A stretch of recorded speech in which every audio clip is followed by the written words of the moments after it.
bus doors slammed shut just as my foot hit the curb, the sound sharp enough to feel like a verdict.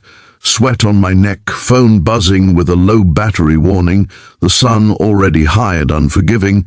I stood there watching the bus pull away as if it had taken the rest of my plans with it. That moment, so small and ordinary, cracked my life open. I missed my bus, yes, but what followed rewrote the parts of me I thought were permanent and stitched hope into places I'd learned to keep numb. Before the story pulls you any deeper, take a second. If you believe in kindness, in second chances, and in the quiet miracles that happen to ordinary people, please like this video, comment, share it with someone who needs a little hope today, and subscribe to the channel Kindness Touch. Your support keeps stories like this alive. It was a bright late morning, the kind where the sky looks scrubbed clean and the heat rises gently from the road, making everything shimmer. I had been running late from the start, my day already collapsing under the weight of small failures. My name is Aarav, and at 28, I was stuck between who I had been and who I was supposed to become.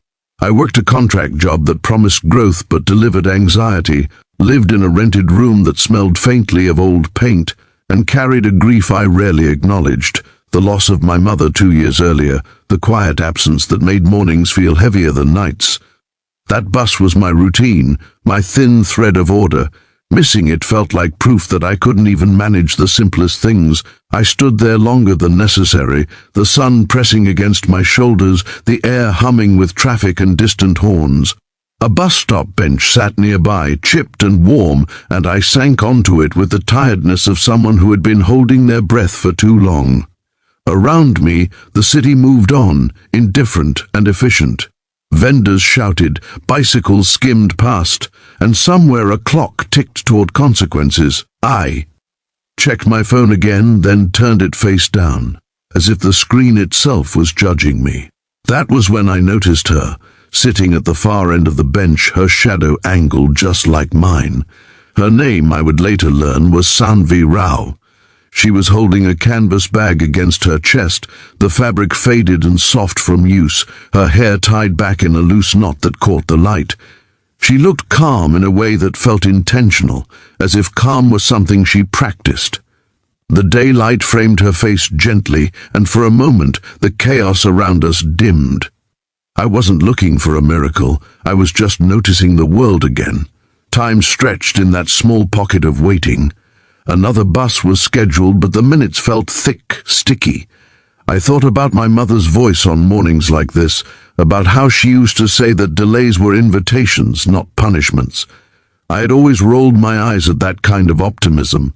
Now, sitting on a sun-warmed bench with nothing to do but breathe, I wondered if she had been right. The thought surprised me, softened me. The city didn't slow, but something inside me did.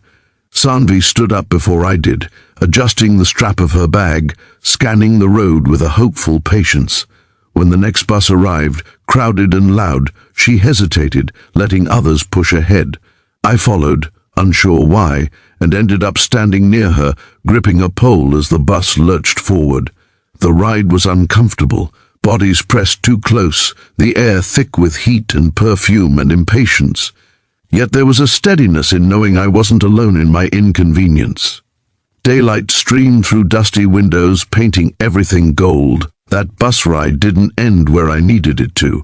A detour sign flashed past, and the driver announced a route change that dropped us far from our destinations.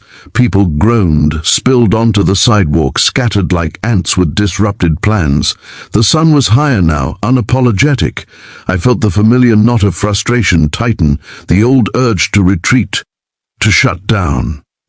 Sanvi stood nearby, shading her eyes, taking in the unfamiliar street as if it were a puzzle rather than a problem. Watching her, I felt my shoulders loosen. The hours that followed were unplanned and strangely generous. We walked, not together exactly, but parallel, navigating the same maze of streets. The city revealed itself in layers I usually missed, trees casting lace-like shadows, a bakery window glowing with bread and warmth, a stray dog asleep in the shade. At a small roadside cafe we both paused, drawn by the promise of water and rest. The owner smiled like he had all the time in the world. Daytime stretched, elastic and forgiving. As the afternoon wore on, I learned pieces of Sanvi's life without needing words. She sketched while she waited, quick, confident lines that captured the tilt of buildings, the curve of sidewalks. Her hands moved with purpose. I realized how rarely I allowed myself to do anything without measuring its usefulness. She made space for beauty as if it were necessary. That realization stung. My own challenges felt heavier in contrast. Deadlines, expectations, the quiet fear that I was wasting my years. Being near her didn't solve those things, but it made them feel less like walls and more like doors. By the time we found a bus that would take us close to where we needed to go, the sun had softened, the heat easing into something kind. I stepped off earlier than planned, choosing to walk the last stretch. My chest felt lighter, as if I had been carrying a bag I didn't need. The missed bus had rearranged my day, but it had also rearranged me. I thought about how often I rushed past moments like these, how often I treated delays as enemies instead of teachers. Life didn't become easy overnight. The next weeks were full of familiar struggles. My contract work ended sooner than promised, and the panic returned, sharp and cold. I sent applications into the void, revised my resume late into the night, counted my savings with a dread I'd tried to hide from myself. Some mornings, the memory of that day at the bus stop felt like a dream I had borrowed from someone else, yet something had shifted. I walked more. I noticed light. I allowed myself pauses without guilt. I ran into Sanvi again on a weekday afternoon, the sun pouring through the station like honey. She was packing up her sketches, her bag heavier now. The recognition between us felt immediate, warm, like a song picking up where it had left off. We walked together this time, deliberately sharing the same pace. The city seemed to approve, traffic thinning, shadows aligning. Being seen even briefly has a way of steadying the heart. The real challenge came when my father fell ill. The call came in the middle of the day, the news cutting through everything else. Hospitals smell like antiseptic and fear, and daylight through their windows feels cruelly normal. I spent hours sitting, waiting, the old grief resurfacing, the familiar helplessness pressing in. In those hours I thought about missed buses and unexpected paths, about how life insists on change, whether we are ready or not. I thought about kindness, about how small gestures can keep us afloat. When my father stabilized, relief came like a wave that left me shaking. Outside, the sun was lowering, the day finally loosening its grip. I walked without direction, letting the city carry me. At a crossing, I saw Sanvi again, as if the day itself had conspired. She listened with her whole presence, the way some people do, turning toward you fully. The world didn't fix itself in that moment, but it felt less sharp. Months passed. I found steadier work, not glamorous, but honest. Sanvi prepared for an exhibition, her sketches growing bolder, more certain. We met in daylight often, parks, cafes, bus stops, places of movement and pause. Our connection grew in the in-between moments, in shared silence, in the understanding that life is a series of almosts and maybes. The missed bus became a symbol we carried lightly, a reminder that not all losses are endings. On the anniversary of my mother's passing, I returned to that original bus stop at midday, the sun exactly where it had been. I sat on the bench, felt the warmth seep in, and let myself remember without flinching. Grief and gratitude tangled together, no longer enemies.